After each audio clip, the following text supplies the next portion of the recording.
ਨਾਜ਼ਰੀਨ, ਇੱਥੋਂ ਬਹੁਤ ਬੜੇ ਨਾਮ ਨਿਕਲੇ ਨੇ ਸਪੋਰਟਸ ਦੇ ਵਿੱਚ ਸਪੈਸ਼ਲੀ, ਤੇ ਇਸ ਟਾਈਮ ਸਾਡੇ ਨਾਲ ਮੌਜੂਦ ਨੇ ਮੁਹੰਮਦ ਵਸੀਮ ਸਾਹਿਬ ਜੋ ਕਿ ਡਾਇਰੈਕਟਰ ਸਪੋਰਟਸ ਦੇ ਨੇ GC ਯੂਨੀਵਰਸਿਟੀ ਦੇ ਵਿੱਚ। अस्सलाम वालेकुम। वालेकुम सलाम। ਕੀ ਹਾਲ ਚਾਲ ਹੈ ਤੁਹਾਡਾ? अल्हम्दुलिल्लाह। ਅੱਛਾ, ਸਾਨੂੰ ਸਪੋਰਟਸ ਦੇ ਜ਼ਰਾ ਬਾਰੇ ਚ ਦੱਸ ਦਿਓ। GC ਯੂਨੀਵਰਸਿਟੀ ਦੇ ਵਿੱਚ ਕੀ ਫੈਸਿਲਿਟੀਜ਼ ਇਸ ਟਾਈਮ ਮਿਲ ਰਹੀਆਂ ਨੇ? ਦੇਖੋ ਜੀ ਮੈਡਮ, ਪਹਿਲੇ ਤੇ ਮੈਂ ਬੜਾ ਤੁਹਾਡਾ ਮਸ਼ਹੂਰ ਹਾਂ ਕਿ ਤੁਸੀਂ ਇਸ ਟੌਪਿਕ ਨੂੰ ਕਵਰ ਕਰਨ ਵਾਸਤੇ ਇੱਥੇ ਤਸ਼ਰੀਫ ਲਿਆਏ, ਔਰ ਅੱਜ ਇਸ ਇੱਕ ਛੋਟੇ ਜਿਹੀ ਤੁਹਾਡੀ ਮੁਲਾਕਾਤ ਦੇ ਨਾਲ ਮੈਂ ਕੋਸ਼ਿਸ਼ ਕਰਾਂਗਾ ਕਿ ਵੱਡਾ ਅਸੀਂ ਆਪਣਾ ਗੋਲ ਅਚੀਵ ਕਰ ਲਈਏ, ਤਾਂ ਕਿ ਉਸ ਫੈਸਿਲਿਟੀ ਨੂੰ ਜਿੱਤੋਂ ਪਾਕਿਸਤਾਨ ਦੇ ਵੱਡੇ ਨਾਮ ਪੈਦਾ ਹੋਏ ਉਹਦਾ ਵੀ ਤਾਰਫ ਕਰਾ ਦਈਏ, ਔਰ ਉਸ ਫੈਸਿਲਿਟੀ ਨੂੰ ਹੁਣ ਤੱਕ ਕਿਵੇਂ ਮੇਨਟੇਨ ਕੀਤਾ ਗਿਆ ਉਹਨੂੰ ਅਸੀਂ ਦੱਸ ਸਕੀਏ। ਜਿੱਥੇ ਅਸੀਂ ਇਸ ਟਾਈਮ ਖੜੇ ਹਾਂ, ਇਹ ਇੱਕ ਐਗਜ਼ੈਕਟਿਵ ਸਪੋਰਟਸ ਸਕੌਸ਼ ਕੰਪਲੈਕਸ ਹੈ, ਜਿਹਦੀ ਅਸੀਂ ਓਪਨਿੰਗ ਜਾਨਸ਼ੀਰ ਸਾਹਿਬ ਕੋ ਕਰਵਾਈ ਸੀ ਕਿਸੇ ਦੌਰ 'ਚ, ਤੇ ਇੱਥੋਂ ਬੜੇ ਵੱਡੇ ਸਕੌਸ਼ ਦੇ ਪਲੇਅਰ ਪੈਦਾ ਹੋਏ ਨੇ। ਸਾਡੇ ਅੱਜ ਦੀ ਜਿਹੜਾ ਨੰਬਰ 2 ਖਿਲਾੜੀ ਹੈ ਉਹ ਗਵਰਨਮੈਂਟ ਕਾਲਜ ਦੇ ਪੜ੍ਹਿਆ ਹੈ, ਸਕੌਸ਼ ਦਾ ਪਲੇਅਰ ਹੈ। ਔਰ ਅਸੀਂ ਇਸ ਤਰ੍ਹਾਂ ਹੀ ਤੁਹਾਨੂੰ ਬਾਕੀ ਜਿਹੜੀਆਂ ਫੈਸਿਲਿਟੀਜ਼ ਨੇ ਉਹਦੇ ਬਾਰੇ ਦੱਸਣੇ ਆ। ਜਿਮਨਾਸਟ ਸਾਡੇ ਇਸਲਾਮਿਕ ਗੇਮਸ ਦੇ ਵਿੱਚ ਇਸ ਟਾਈਮ ਬੱਚੇ ਗਏ ਨੇ। ਯੁਸਰਾ ਇੱਕ ਸਾਡੀ ਐਥਲੀਟ ਹੈ ਜਿਹੜੀ ਕਿ ਹੁਣ ਵੀ ਜਰਮਨੀ ਜਿਹੜੀ ਸਪੋਰਟਸ ਹੋ ਰਹੀ ਹੈ ਉਹਦੇ 'ਚ ਪਾਕਿਸਤਾਨ ਵੱਲੋਂ ਉਹਨੇ ਪਾਰਟੀਸਪੇਟ ਕੀਤਾ। ਇਸ ਤਰ੍ਹਾਂ ਸਾਡੇ ਕ੍ਰਿਕਟ ਦੇ ਬੇਸ਼ੁਮਾਰ ਖਿਲਾੜੀ ਨੇ ਜਿਨ੍ਹਾਂ ਦੇ ਹਾਲ ਆਫ ਫੇਮ 'ਚ ਫੋਟੋਆਂ ਲੱਗੀਆਂ, ਉਹ ਤੁਸੀਂ ਵੇਖ ਸਕਦੇ ਹੋ ਕਿ ਉਹ ਕਿੰਨਾ ਵੱਡਾ ਉਹਨਾਂ ਦਾ ਨਾਂ ਹੈ। ਪਾਕਿਸਤਾਨ ਦਾ ਪਹਿਲਾ ਕਪਤਾਨ ਵੀ ਗਵਰਨਮੈਂਟ ਕਾਲਜ ਦੇ ਰਹੇ। ਅੱਛਾ, ਕ੍ਰਿਕਟ ਦਾ। ਔਰ PCB ਦਾ ਪਹਿਲਾ ਚੇਅਰਮੈਨ ਵੀ ਜਿਹੜਾ ਸੀ ਉਹ ਗਵਰਨਮੈਂਟ ਕਾਲਜ ਦੇ ਸੀ। ਤੇ ਗਵਰਨਮੈਂਟ ਕਾਲਜ ਨੇ ਬਹੁਤ ਜ਼ਿਆਦਾ ਕੰਟਰੀਬਿਊਟ ਕੀਤਾ ਇਸ ਮੁਲਕ ਨੂੰ, ਪਾਕਿਸਤਾਨ ਨੂੰ। ਔਰ ਇਹਦੇ ਕੋਈ ਸ਼ੱਕ ਨਹੀਂ ਕਿ ਅੱਜ ਵੀ ਗਵਰਨਮੈਂਟ ਕਾਲਜ 'ਚ ਜਿੰਨੇ ਖਿਲਾੜੀ ਪੜ੍ਹ ਰਹੇ ਨੇ ਉਹਨਾਂ ਨੂੰ ਬਹੁਤ ਜ਼ਿਆਦਾ ਫੈਸਿਲਿਟੇਟ ਕੀਤਾ ਜਾਂਦਾ। ਇਹ ਜਿਹੜੀ ਹਾਲ ਆਫ ਫੇਮ ਬਣੀ ਹੈ ਨਾ ਜੀ, ਇਹ ਐਕਚੁਅਲੀ ਬਣਾਈ ਇਸ ਵਾਸਤੇ ਗਈ ਤਾਂ ਕਿ ਜਿਹੜੇ ਆਉਣ ਵਾਲੇ ਖਿਲਾੜੀ ਨੇ ਉਹਨਾਂ ਨੂੰ ਇੱਕ ਰਿਲੇ, ਇੱਕ ਬੈਟਨ ਦਿੱਤਾ ਜਾ ਸਕੇ ਕਿ ਜਨਾਬ ਤੁਸੀਂ ਇਹਨਾਂ ਨੂੰ ਫੋਲੋ ਕਰਨਾ। ਇਸ ਤਰ੍ਹਾਂ ਦੇਖੋ, ਇਹ ਸਾਡੇ ਕੋਲ ਪਾਕਿਸਤਾਨ ਦੇ ਜਿਹੜੇ ਕਪਤਾਨ ਨੇ ਨਾ ਜਿੰਨੇ ਜਾਂ ਓਲੰਪੀਅਨ ਨੇ ਉਹਨਾਂ ਦੀ ਹਾਲ ਆਫ ਫੇਮ ਹੈ ਵੇ। ਵਸੀਮ ਅਹਿਮਦ ਪਾਕਿਸਤਾਨ ਹਾਕੀ ਟੀਮ ਦਾ ਕਪਤਾਨ ਰਿਹਾ। ਇਸ ਤਰ੍ਹਾਂ ਮੁਦੱਸਰ ਆਮਿਰ ਸੁਹੇਲ ਨੂੰ ਤੁਸੀਂ ਜਾਣਦੇ ਹੋ, ਇੱਕ ਵੱਡਾ ਨਾਂ, ਠੀਕ ਹੈ ਜੀ। ਇਹ ਗਵਰਨਮੈਂਟ ਕਾਲਜ ਦੇ ਕਪਤਾਨ ਰਹੇ। ਇੰਜ਼ਮਾਮੁਲ ਹੱਕ ਹੈ, ਠੀਕ ਹੈ ਜੀ। ख्वाजा जुनेद इस टाइम हॉकी की फील्ड में बहुत ज़्यादा काम कर रहे हैं, और माशाल्लाह सारे भाई ओलंपियन ने और सारे इतों पढ़े। अच्छा, ठीक है जी। नुसरत शाही एथलैटिक च वड्डा नां। अगे आओ तुहानूं रमीस राजा गवर्नमेंट कॉलेज से पढ़े ने। एहसान मानी ये प्रेजिडेंट LCC भी रहे ने, यानी ये तुहाडे जिहड़े क्रिकेट के करता धरता किसी दौर च सारा कुछ एहसान मानी भी सर। अच्छा, सरफराज नवाज, माजिद जहांगीर खान। साढ़े वाइस चांसलर साहब का एक बड़ा विजन है माशाल्लाह, वो खुद भी यंग ने, स्पोर्ट्समैन ने, और उन्होंने हमेशा सानू एक गल कही है कि स्पोर्ट्स नो मैं टॉप पे देखना चाहता। अच्छा, ऑक्सफोर्ड और अच्छी यूनिवर्सिटियां तरह, और ਉਹਦੇ 'ਚ ਉਹ ਸਭ ਨਾਲੋਂ ਵੱਡਾ ਜਿਹੜਾ ਕੰਟਰੀਬਿਊਸ਼ਨ ਹੈ ਜਦੋਂ ਵੀ ਕਦੀ ਉਹਨਾਂ ਕੋਲ ਜਾਈਏ ਸਪੋਰਟ ਦੇ ਸਿਲਸਿਲੇ 'ਚ, ਉਹ ਬੜੀ ਹੀ ਅੱਛੇ ਤਰੀਕੇ ਨਾਲ ਸਾਨੂੰ ਮਿਲਦੇ ਵੀ ਨੇ, ਗਾਈਡ ਵੀ ਕਰਦੇ ਨੇ। और उस सिलसिले देखो, ये तुसी फैसिलिटी देख रहे हो, स्टेट ऑफ आर्ट फैसिलिटी है और कंट्रोल टैंपरेचर फैसिलिटी। ये फैसिलिटी तुसी बाकी भी यूनिवर्सिटियां जाना है तो ज़रूर दसना है कि कोई इस तरह का एग्जैक्टिव जिम है कि नहीं है। ये एक फैसिलिटी है मैडम। बाकी साढ़े स्कॉश कंपलैक्स है, टेनिस कोर्ट है, स्कॉश कोर्ट्स ने, फुटबॉल ग्राउंड है, हॉकी है, बैडमिंटन है, जिमनास्टिक्स साड़ी चैंपियन भी है। और पूरे पाकिस्तान दे विच जिहड़ा एक लाहौर दे विच सब नाल वड्डा इदारा है, समझ लो एक सेंटर है, वो साडा है।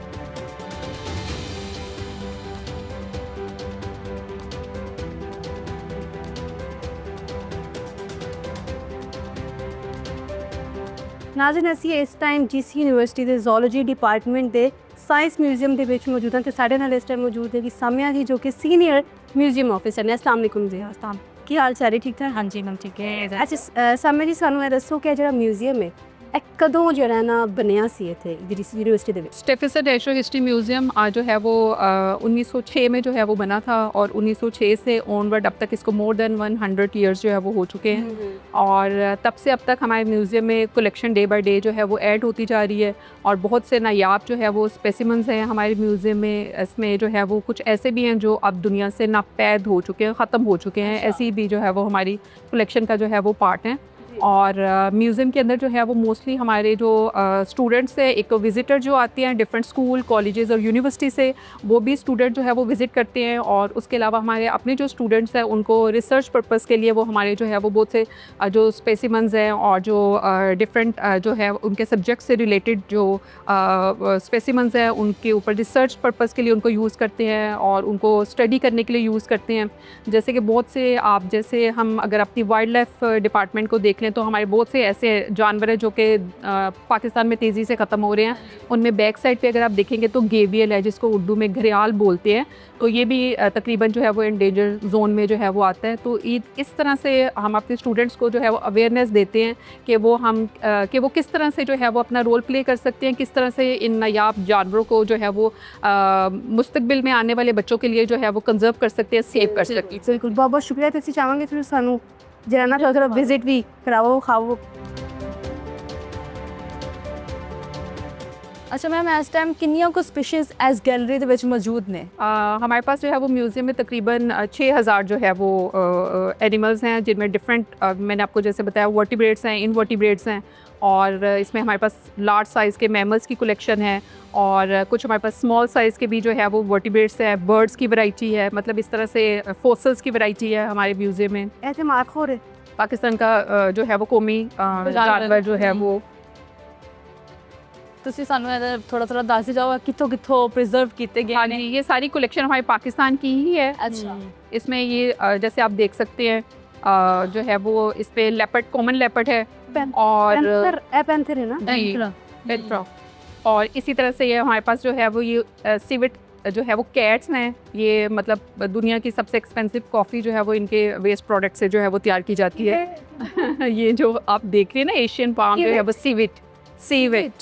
हाँ जी, लेकिन पाकिस्तान में क्योंकि वो बीन्स और वो ट्रीज़ नहीं है इसलिए यहाँ पे ये वाली कॉफ़ी जो है वो नहीं मिलती। अच्छा। लेकिन बाकी जो है वो पूरी दुनिया में ये जो है वो ये सेंटर में हमारे कुछ यूनिक आपको स्पेसिमेंस नज़र आ रहे हैं। इन ये सब मोस्टली जो है वो नंबर फर्स्ट पे आपने स्मॉल साइज़ का डॉग देखा होगा। हाँ जी। जेनेटिकली जो है वो सिलेक्टिव ब्रीडिंग का प्रोसेस, इसमें हम अपने सिलेक्टिव वो करेक्टर जो हम चाहते हैं किसी एनिमल्स के अंदर देखने उनको सिलेक्ट करके तो इस तरह से ये करवाया गया। लैब मेड सी। हाँ जी, लेकिन अब ये एथिकली इसको बैन कर दिया है। नहीं तो मतलब ये तो बनाया सी उस टाइम में जिंदा सी, बिल्कुल जिंदा था। उसके बाद इसकी डेथ के बाद इसकी टैक्सीडर्मी की हुई है और इस तरह से इसको प्रिजर्व किया हुआ है। किन्हीं को जिंदा रहा है फिर बेचारा? इसके एज जो है वो इस वक्त जो स्टेज के ऊपर ये 7 मंथ का है। अच्छा 7 मंथ है? हाँ जी। ਤੇ ਮੈਂ ਦੇਖਨੇ ਹਰ ਚੀਜ਼ ਦੇ ਉੱਤੇ QR ਕੋਡ ਵੀ ਲੱਗਿਆ ਹੋਇਆ ਹੈ। ये बिल्कुल ऐसे है कि मोस्टली जब म्यूज़ियम में कोई भी विज़िट करने के लिए आते हैं, स्टूडेंट्स आते हैं या वो लोग भी आते हैं, कॉमन जो पब्लिक होती है जिनको इतनी ज़्यादा इन्फॉर्मेशन नहीं होती, तो उनके लिए हमने सारा डाटा जो है वो इसके अंदर सेव कर दिया। आप स्कैन करें और उसके बाद आप सारी इन्फॉर्मेशन उस एनिमल से रिलेटेड आपको जो है वो मिल जाएगी। यहाँ पे भी एबनॉर्मेलिटी है। ये सेंटर में अगर आप देख रहे हैं तो ये ह्यूमन एम्ब्रियो है। एग्जैक्टली। उसके बाद जो है वो 3 लेग और 4 लेग बर्ड्स की वैरायटी है। ये सारी एबनॉर्मेलिटी है। ये डबल हेडेड डकलिंग है, जैसे आपने वहाँ 2 सरों वाला बिच्छू हाँ देखा है डबल हेडेड काफ, उसी तरह से ये जो है वो डकलिंग के अंदर भी ह्यूमन एम्ब्रियो दा की सीन है तो मतलब वो इस तरह से कि जब हमारा म्यूज़ियम बना था 1908 में, जैसे मैंने बताया, उससे पहले जो है वो हमारे स्टूडेंट रिसर्च के लिए जितने भी मटेरियल वगैरह यूज़ करते थे वो हमारे पास किंग एडवर्ड मेडिकल यूनिवर्सिटी से आता था। उनकी कोलैबोरेशन से हमारा काम चल रहा था। फिर जब हमारा अपना म्यूज़ियम बन गया तो उन्होंने हमें बहुत सी चीज़ें जो है एलिफेंट और कुछ पाइथन स्नेक्स और कुछ स्पेसिमन्स हमारे पास वहाँ से जो है वो एज अ गिफ्ट आए हैं, तो उनमें ये ह्यूमन एम्ब्रियो जो है वो है। तो ये तो नॉर्मल एम्ब्रियो है कि अभी कोई एबनॉर्मल? नहीं, ये सच आप नॉर्मल जैसे आप कह सकते हैं इसको। इसी तरह से ये फ्लाइंग लिजर्ड है,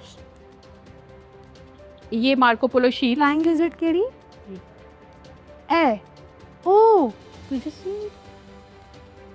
ए हुन एग्जिस्ट नहीं करते ना? नहीं, ये तो करती है। कर दी? हाँ ਹਲੇ ये ਸਾਡੇ ਘਰਾਂ ਦੇ ਵਿੱਚ ਤੇ ਛੱਤਾਂ ਨੂੰ ਹੀ ਲੱਗੀ ਹੋਈ ਆ। यहाँ नहीं करती है। शुक्र है नहीं है भाई, ऐसा दिन ही मान जुड़न लग गए थे। इसी तरह से जैसे मैंने आपको बताया ना कि कुछ एनिमल्स जो है वो अब दुनिया से नापेद हो चुके हैं, ख़त्म हो चुके हैं, तो उनमें ये वाले फोसल्स हैं। जिस टाइम पे डायनासोर दुनिया से ख़त्म हुए थे ये भी रियल होते थे, ये तो फोसल्स की फॉर्म में चेंज हो गए। इनका ये जो शेल है इसके अंदर इनका जानवर जो है वो रहता था, तो ये ह्यूमन के साइज़ जितने जो है वो इनके शेल्स होते थे और समंदर में ये जो है वो रहती थी स्पीशी। हाँ, तो अब ये भी जैसे डायनासोर ख़त्म हो गए थे उस टाइम पे ये भी एमोनाइट्स भी जो है वो ख़त्म हो गए थे। अच्छा जी, इसी तरह से आप स्क्विरल्स देख रहे हैं। ये जो फर्स्ट वाली है ये रेड जाइंट फ्लाइंग स्क्विरल है। या आपने स्मॉल साइज़ की स्क्विरल देखी होगी जो हमारे एरिया में होती है। ये गिलगित बल्तिस्तान वाली साइड पे जो है वो होती है। उड़दी हाँ जी, ग्लाइड करती है, एक दरख्त से दूसरे दरख्त पे छलांग लगा के लगती है आप। हाँ, ग्लाइड करती है।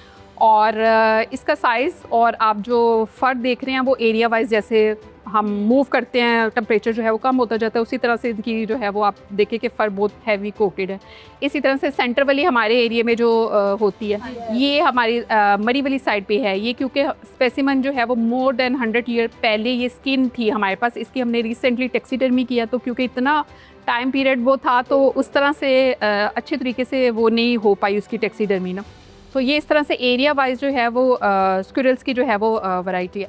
इसी तरह से यहाँ पे हमारे पास एक यूनिक स्पेसिमेंस है। वो टॉप पे अगर आप देखें तो राइनो का जो है वो हॉर्न है, ब्लैक राइनो, जी सिंगल हॉर्न ब्लैक राइनो का, ये भी दुनिया से ख़त्म हो चुके हैं।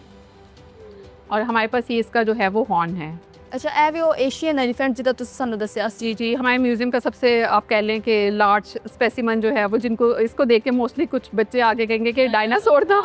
तो हाँ जी, नहीं, ये जो है वो एलिफेंट है, ये एशियन एलिफेंट है। और ये जो कंप्लीट आपको एलिफेंट नज़र आ रहा है ये फीमेल है बॉडी कंप्लीट। और जो आगे आपको स्कल नज़र आ रहा है, सर नज़र आ रहा है, वो जस्ट जो है वो मेल का है। तो मेल का हमारे पास जो है वो सिर्फ स्कल है और फीमेल हमारे पास कंप्लीट जो है वो बॉडी है। तो इस मोस्टली बच्चे आते हैं उनको हम बताते हैं कि किस तरह से स्कल का साइज़ की बेस पे आप डिफरेंशिएट कर सकते हो, फ़र्क बता सकते हो ना, मेल है कि फ़ीमेल है।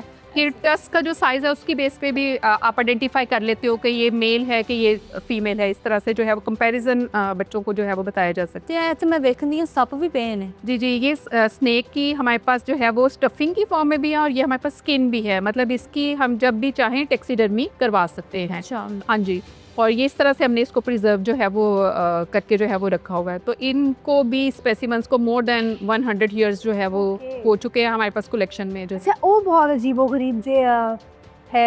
पंजाब ये जो है वो गेवियल है, जैसे मगरमच्छ होता है और क्रोकोडाइल है, एलिगेटर है, इसी तरह से ये घड़ियाल है। मतलब ये हमारे पाकिस्तान में जो है वो बहुत एंडेंजर जोन में जो है वो जा रहा है। इसको रिहैबिटेट करने की कोशिश की जा रही है, कंजर्व करने की कोशिश जो है वो इसको कर रहे हैं। तो मोस्टली पाउचिंग और इसकी स्किन और इसके टीथ्स की वजह से लोग जो है वो ट्रेडिंग में इनको जो है वो यूज़ करते हैं, जिसकी वजह से इनके नंबर जो है वो काफ़ी कम हो रहे हैं। अब दोबारा से इनको जो है वो कंजर्व करने की कोशिश ਇਹਦਾ ਜਿਹੜਾ ਮੂੰਹ ਹੈ ਉਹ डिफरेंट है मेरे ख्याल हाँ, में। इसका अगर आप मुंह देखें तो आप देखेंगे कि एलिगेटर की शेप, आगे क्रोकोडाइल की जो शेप है वी यू, और ये आगे से पॉइंटेड है। ਇਹ ਤੇ ਫਿਰ ਕੱਟ ਡੇਂਜਰਸ नहीं होया क्योंकि फिर ਉਹਨਾਂ ਦੇ ਤੇ ਬਕਾਇਦਾ ਦੰਦ ਹੁੰਦੇ ਨੇ, ਉਹ हाँ ਬਾਈट जी, ਕਰਦੇ वो तो ਨੇ। पूरा ਇਹ ਕੀ उसको ਕਰਦੇ कर लेते हैं, ये उससे कम है, उसका उतना ज्यादा जो ਨੇ? है ਇਹ ਤਾਂ मतलब छोटा ਜਿਹਾ ਮੂੰਹ हाँ है, जी, छोटी बाइट होएगी वो। छोटी बाइट उतनी नहीं, ਵਾਈਟ ਆਈ ਪਰ ਛੋਟੀ ਆਈ। छोटी होएगी वो, थोड़ा ਜਿਹਾ ਜ਼ਖਮ ਹੀ ਆਇਆ, मतलब ਉਹ ਤੇ ਵੱਢ ਕੇ ਬੰਦਾ ਲੈ ਜਾਂਦੇ ਨੇ ਨਾ, मतलब वो तो पूरा ही कर लेते हैं ना। डबल हेडेड काफ जो है ये बिल्कुल जैसे ट्विंस होते हैं। और इसी तरह से आपने डबल हेडेड डकलिंग देखी है। इसके बहुत से रीज़न होते हैं, एनवायरमेंटल फैक्टर भी हो जाता है प्रेगनेंसी में जो होती है, जो मदर होती है। उसके अलावा जीन म्यूटेशन भी हो सकती है, जेनेटिक फैक्टर भी जो है वो हो सकता है। और जो है वो अनकम्प्लीट जो है वो फर्टिलाइजेशन की वजह से ये नॉर्मेलिटी जो है वो सामने आती है। तो वो ये है कि स्टूडेंट्स जब इसको देखते हैं तो वो फिर ये होता है, एक तो कंप्लीट ट्विंस डिवाइड हो गए, कंप्लीट डिवीजन हो गई, और आपके पास एक हेल्दी जो है वो ट्विंस आ गए। तो ये फिर इस तरह की जब कंडीशन हो जाती है तो सर्वाइवल के चांसेस थोड़ा कम हो जाते हैं, क्योंकि सिंगल बॉडी के साथ और वो डबल हेडेड को ज़्यादा लॉन्ग टाइम इस तरह के केसेस में एज जो है वो इतनी ज़्यादा नहीं होती। वो फिर अर्ली एज में जो है वो एनिमल की डेथ हो जाती है। तो वो फिर स्टूडेंट के लिए जो है वो ये है कि वो जेनेटिक लेवल पे इसको रिसर्च पर्पज़ के लिए जो है वो यूज़ कर सकते हैं, स्टडी कर सकते हैं। जी मतलब बिल्कुल, बहुत बहुत शुक्रिया मैम समय जी, ਤੁਸੀਂ ਜਿਹੜਾ ਸਾਨੂੰ ਵਿਜ਼ਿਟ ਕਰਵਾਇਆ ਮਿਊਜ਼ੀਅਮ ਤੇ ਬਹੁਤ ਹੀ ਨਾਯਾਬ ਸਪੀਸ਼ੀਜ਼ ਵਿਖਾਈਆਂ ਤੇ ਮੈਨੂੰ ਤਾਂ ਬਹੁਤ ਜ਼ਿਆਦਾ ਮਜ਼ਾ ਆਇਆ। ਸ਼ੋ ਛੱਡ ਕੇ ਮੈਂ ਤੇ ਆਪ ਇੰਜੋਏ ਕਰਨ ਲੱਗੀ ਕਿ ਈਚ ਐਂਡ ਐਵਰੀ ਸਪੀਸ਼ੀਜ਼ ਹੋ ਗਏ ਸੀ ਅਸੀਂ ਹਰ ਸਪੀਸ਼ੀਜ਼ ਦੇ ਵਿੱਚ, ਔਰ ਹਰ ਹॉल ਦੀ ਇੱਕ ਆਪਣੀ ਕਹਾਣੀ ਸੀ। बिल्कुल कैरीज बिल्कुल जो है वो म्यूज़ियम जो है वो हमारा स्टूडेंट्स के लिए, यूनिवर्सिटी, स्कूल, कॉलेजेस और इवन के पब्लिक के लिए हमने इसको ओपन किया हुआ है। मतलब कोई टिकट नहीं है, बच्चे जस्ट जिनका इंटरेस्ट होता है, मतलब जो जहाँ से भी कहीं से भी देखता है तो वो फिर हमें जो है वो परस्यू करते हैं कि हम विज़िट करना चाह रहे हैं। तो म्यूज़ियम सबके लिए ओपन है, कोई टिकट नहीं है, जैसे कि आपको पता है बिल्कुल। आजकल छोटी छोटी एंटरटेनमेंट्स के ऊपर भी जो है वो टिकट्स लग गए हैं। तो 1500 ਦੀ ਟਿਕਟ ਨਹੀਂ ਹੈ। ये हमारा जो है वो ਕਹਾਂਗੇ सबके लिए ਕਿ ओपन ਬਿਲਕੁਲ है। ਜਿਹੜੇ ਕਿ ਤੁਸੀਂ YouTube ਤੇ ਸੋਸ਼ਲ ਮੀਡੀਆ ਤੇ ਇੰਨਾ ਸਾਡੀ ਜਿਹੜੇ ਬੱਚੇ ਛੋਟੇ ਛੋਟੇ ਟਾਈਮ ਵੇਸਟ ਕਰਦੇ ਨੇ ਉਹ ਅੱਛੀਆਂ ਚੀਜ਼ਾਂ ਵੀ ਨੇ ਹਾਂਜੀ, ਹਾਂਜੀ। ਪਰ ਐਟ ਦ ਸੇਮ ਟਾਈਮ